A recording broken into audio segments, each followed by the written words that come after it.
I've been an entrepreneur running my own business full time for like a solid 7 years now and helping women grow their businesses for about 5 years. Over time of running my own business and helping other women grow theirs, I have seen a couple of micro habits that women who are successful in business are doing. These aren't your average tips, these aren't your average topic. This is not the stuff you find in every other business book. This is really stuff that's been time tested, again, from me running my own business for many years and helping a lot of other women to do the same. The first micro habit is that the women who are seeing success both in the short term and the long term, they are hungry. Now, I'm not talking about food, even though we all love food, but I'm talking about this deep urge, this deep desire, this deep devotion and hunger to turning their dreams, their visions into reality. Like, these women are laser focused and they wake up every morning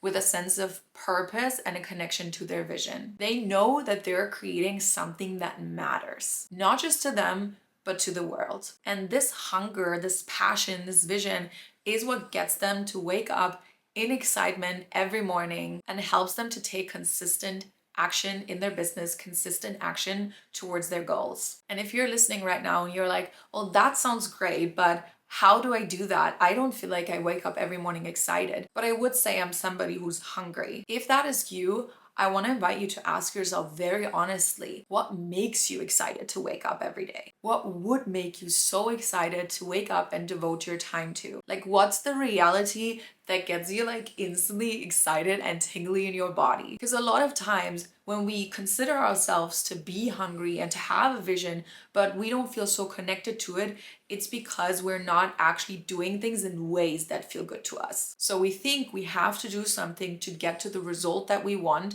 but then we don't want to walk on the path, and like, we have to like the journey as well. So if you don't wake up like that, but you feel like you are hungry, I really suggest you dive into those questions a little bit deeper for yourself. Number 2, women who succeed in business, short and long term, think long term. These women are very aware that everything, every little micro action that they take is either an investment into their future or an expense to their future. So obviously they think in investments in terms of what they put their time and money and energy into, but they also don't care if something doesn't work the first try because they know that the long-term gains are much bigger than short-term minor discomfort. And something that I've seen with so many of my clients is that those who don't think long-term and that maybe also don't even have that hunger that we already talked about, those people tend to want to give up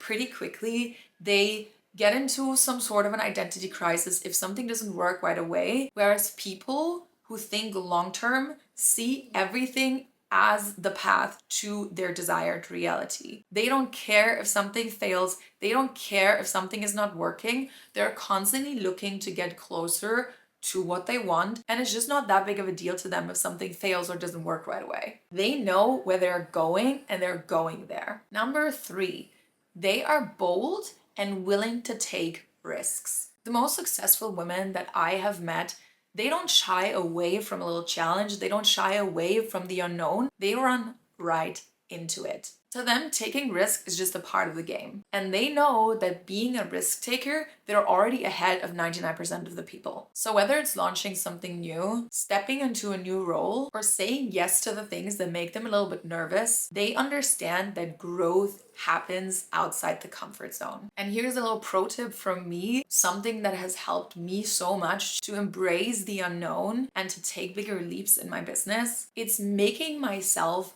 comfortable in the expansion. So I will still make the bold move, take the big risk, but then I'll like take extra good care of myself, my nervous system, and really regulating myself so that I can be somewhat relaxed and peaceful in the process of expansion. For me, at least, this was super important because in the past, I would always be bold and courageous and leave my comfort zone, but my nervous system could not handle it. So I would be acting bold, but my nervous system was like going crazy over here. My heart was pounding over here because I was so uncomfortable. And what I find is that I can take the big risk. I can be bold.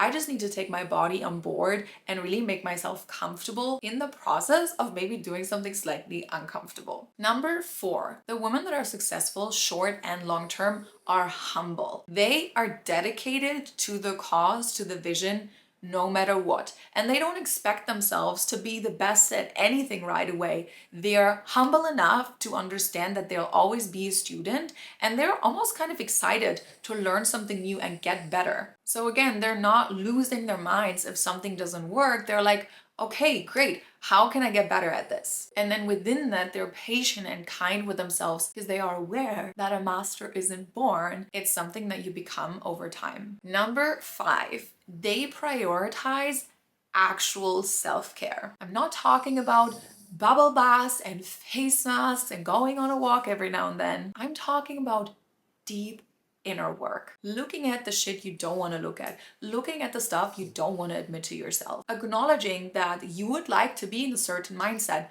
but you're not. And then seeing how you can close that gap. Those women, they understand that their energy is their most potent currency, and they understand that taking good care of themselves is truly what allows them to show up in their full power, show up with bigger resilience, and all of those things. If you feel like you want to dive deeper into the actual self-care, the actual inner work that helps you move forward in your business, click the link below. I've created an inner work guide for you that's really going to help you become the woman that creates that short and long-term success for herself. Number 6, the women that are successful in business, short and long-term, take good care of their bodies. Physical health isn't just about looking good, even though I know we've been programmed to think that, but it's about feeling good in your body. When you feel energized and strong and you're not distracted by all sorts of little pains inside of your body, you can really show up boldly and powerfully for yourself. And I think we all know the feeling of having gone for a run or just having done a Pilates workout, whatever,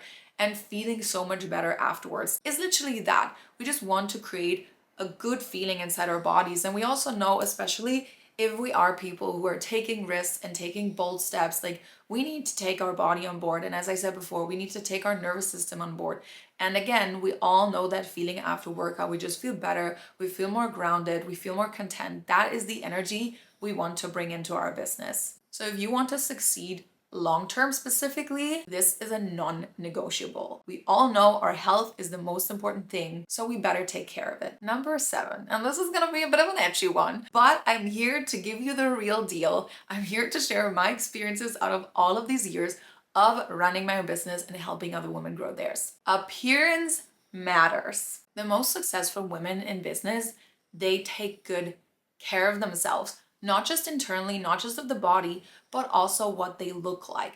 Not to impress other people, but because they know they feel better when they put that extra bit of care into themselves. Plus, they are very aware that looking good just opens doors. And I know this is a very touchy conversation, but I personally think genuinely everybody is beautiful. There are just people who make a little bit more out of themselves and people who don't. And I think, truth to be told, that the people who don't pay that much attention, it's probably due to a lack of self-worth. And I personally think, and here's another edge, that those who take a stand by purposely not taking better care of themselves, they're just little rebels, and it's fine. But to me, I always find it doesn't necessarily come from the cleanest, most abundant energy, but more so from an angry child who just wants to prove a point of we should be loved just as we are. And we totally should. But I would always like to dress myself like a little Christmas tree and just look at myself in the mirror and love what I see and feel like a whole vibe,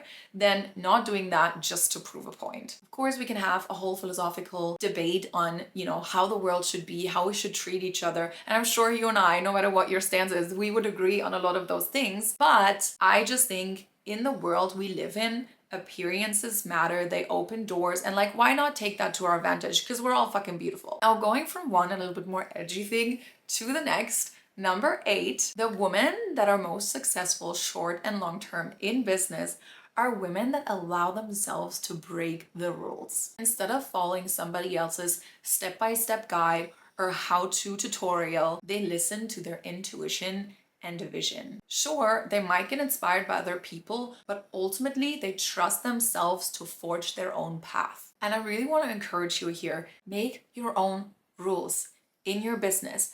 Everything that we're being taught that we have to do in order to are just possible ways that people have found work.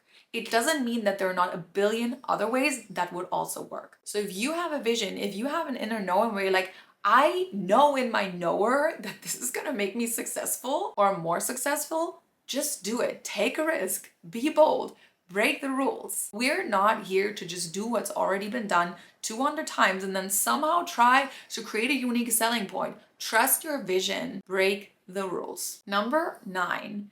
These women are not afraid to invest and ask for help. I know we're all taught to be strong and miss independent, but the truth is the people that succeed, especially long term, but also short term, they're not afraid to get help. Whether it's through hiring a mentor or a coach or a team member, somebody who's actually better in doing the thing that you're currently doing yourself, allow yourself to have an amazing support system. We don't have to prove to anybody that we can do everything ourselves. I think the real self-expression, the real big deal, especially in the modern days, is to actually decide that I don't want to do it all by myself. And truly, I think, like I said, especially long term, it's so important that we protect ourselves, our zone of genius, that we really do the things that only we can do, and that we let other people that are really good at other things, do those other things. And I know that it can feel scary to maybe make some financial investments in your business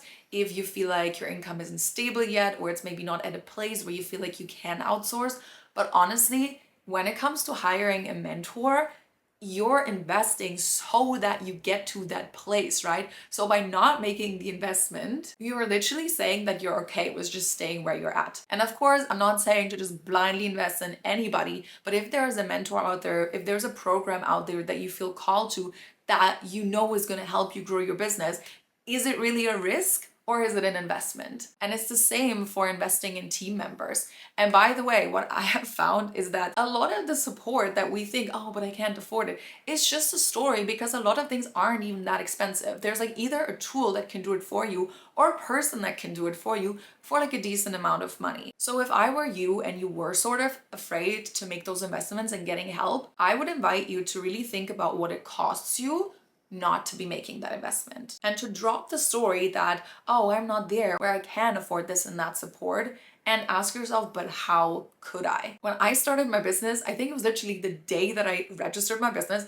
I instantly got a tax accountant, because I was like, I'm not gonna fuck around with this stuff. I need somebody else to just handle this for me. And for me, this didn't even feel risky. Risky would have been me doing this myself. Number 10, and this might be one of my favorites. The women that succeed short and long term in business are those who put the people over profit. When you only care to sell, you have to work so hard to craft the perfect pitch, to find the perfect words, to somehow convince people that they need your product. When you are connected to the people, however, you just remember why you even made the product, why you created the offer, which is for them. Unless, of course, you only created it to make money. But yeah, when you are connected to the people, when you are connected to the product that you made for the people, to help these people to make their lives better, you will instantly, naturally talk about your product in so much more detail, because you want to inform them that it is the right product for them because you made it for them. And also, it eliminates so many limiting beliefs that a lot of people have around selling, because when you're focused on the people and helping them versus helping yourself, you don't have a problem to take up space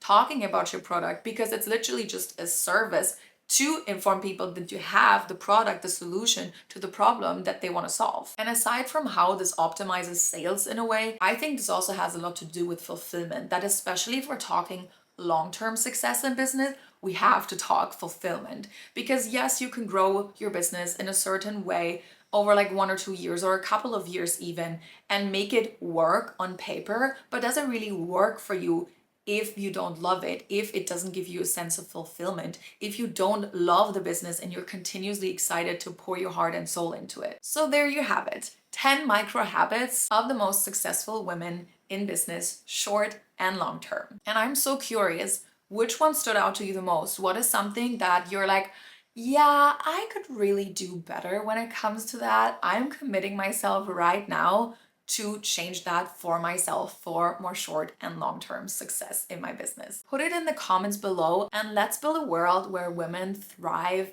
in business in an effortless, natural way. Thank you so much for watching and you're welcome. I will see you in the next video.